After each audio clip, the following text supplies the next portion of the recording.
I want to ask you this, and I know you've been asked about this before. I haven't seen the question asked or heard your answer, which is why I'm excited to ask it, because I think it is incredible that you signed a deal and you famously donated your salary, right? But do you just appreciate how special that is as an example? Like, everybody's whole thing is, let me accumulate as much as I can. Like, that's how most people's, that's most people's just drive is like, it doesn't matter what I've gotten so far.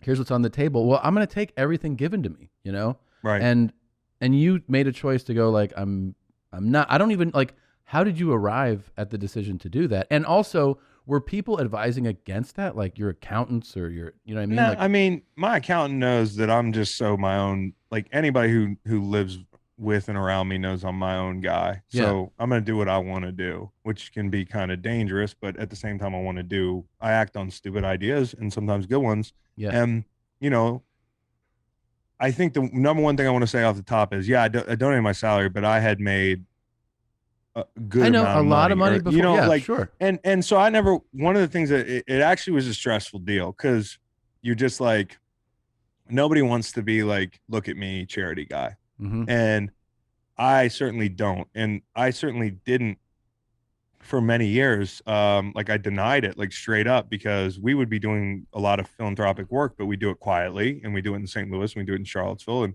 my wife and I, Meg, who we always like to be involved in stuff like that. We just didn't want to be that couple, or that I didn't want to be that guy. And at a point I was like, okay, Chris, your concern about what other fucking people think about you is going to leave a lot of money that we could raise for good causes on the table. You're sitting here with this great resource that so few people in the world have. And if you don't interface with them and give them a task, you're literally doing the people that you profess to be helping a disservice. So you have to lean on fans. And so I launched a foundation.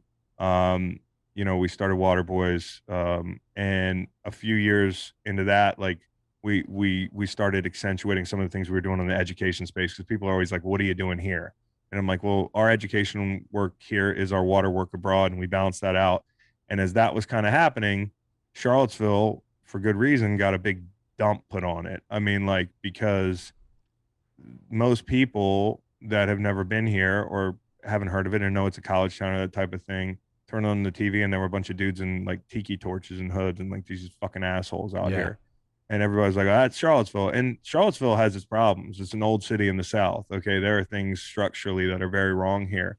But we weren't that, and we need to be better, but we weren't that. And I was at the time looking for a little bit of meaning playing football. I was kind of like not feeling it anymore.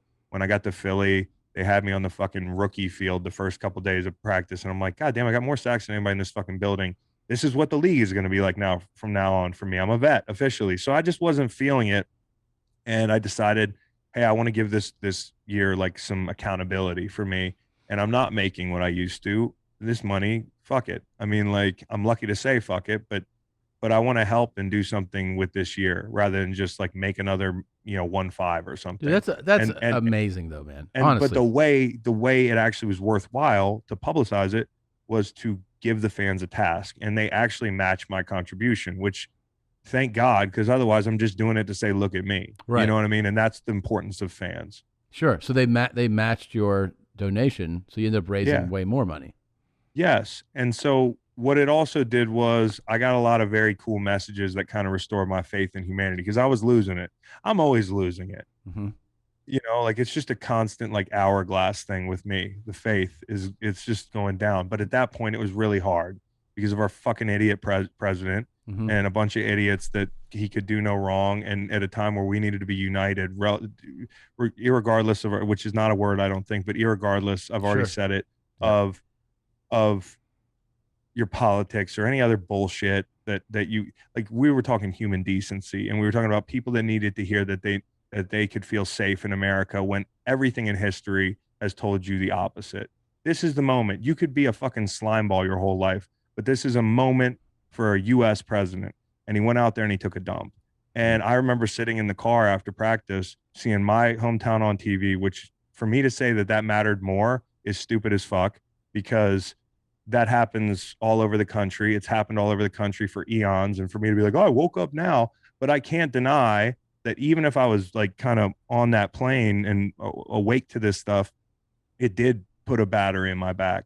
And I just was like, fuck this, dude. Like, I'm going to do something positive for somebody who's from my hometown. I'm going to give myself a reason to come out and play this year. And I'm going to spread some good vibes. And I got a lot of really nice messages. People like, I'm a contractor. I donated my salary. And that's a way bigger deal than me doing it. I see what and you're so saying. that guy's a hero. Yes. You know, like I donated to the United Way, or I did that. And it made my hair stand on end. And I was like, okay, there are decent people. And so, you know, it was good for me. Yeah, you know? I get that. I mean, it's super cool that you did it.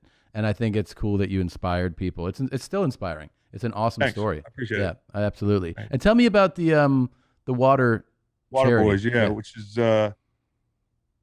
we just started doing wells in East Africa. I went over to climb Kilimanjaro one year for like kind of just to like have a wild hair. Yeah. Brought a teammate. We loved it. I had this like kind of a epiphany that like, well, not a dramatic one where like it's like I could sell this as an elevator pitch where there's like slow motion and nobody had water or something.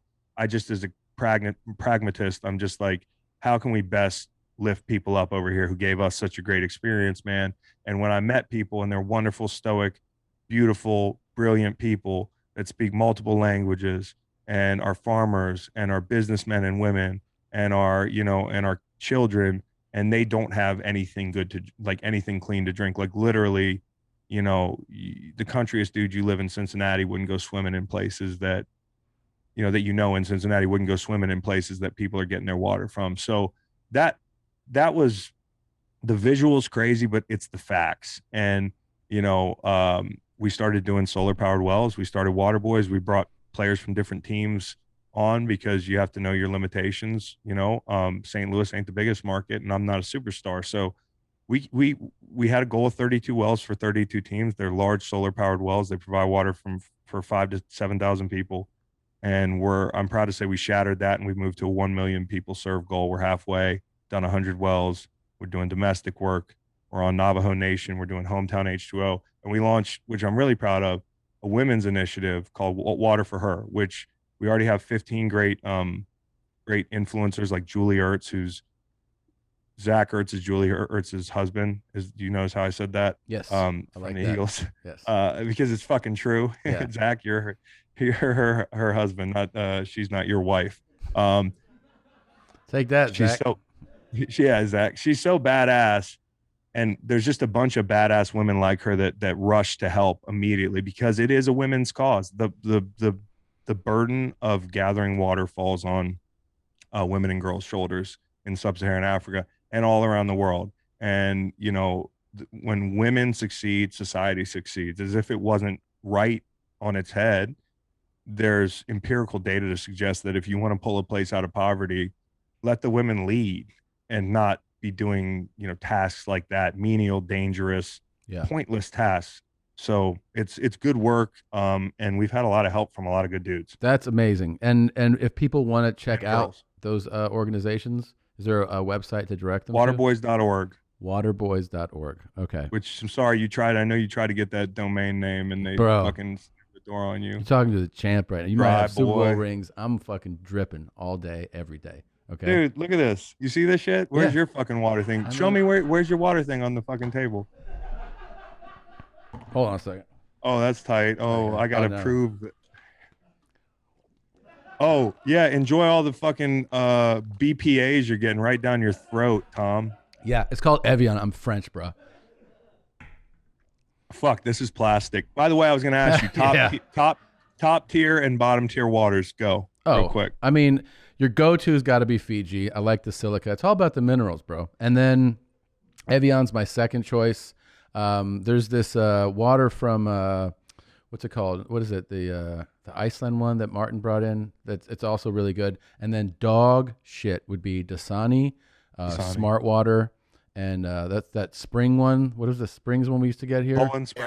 Arrowhead. Fuck. Oh, Arrowhead. I was going to ask you where that went because I thought maybe you had your fingers on the pulse. Thankfully, I haven't seen that in a while. You're disrespecting Aquapana. Oh, Aquapana's good. You're right. When you're at a rich people place, when they pour it, I almost feel guilty. Yes. Aquapana's tight. Dasani is just like, hey, here's a hose connected to someone's house. It's just a backyard hose. Yeah, it's a trash bag water.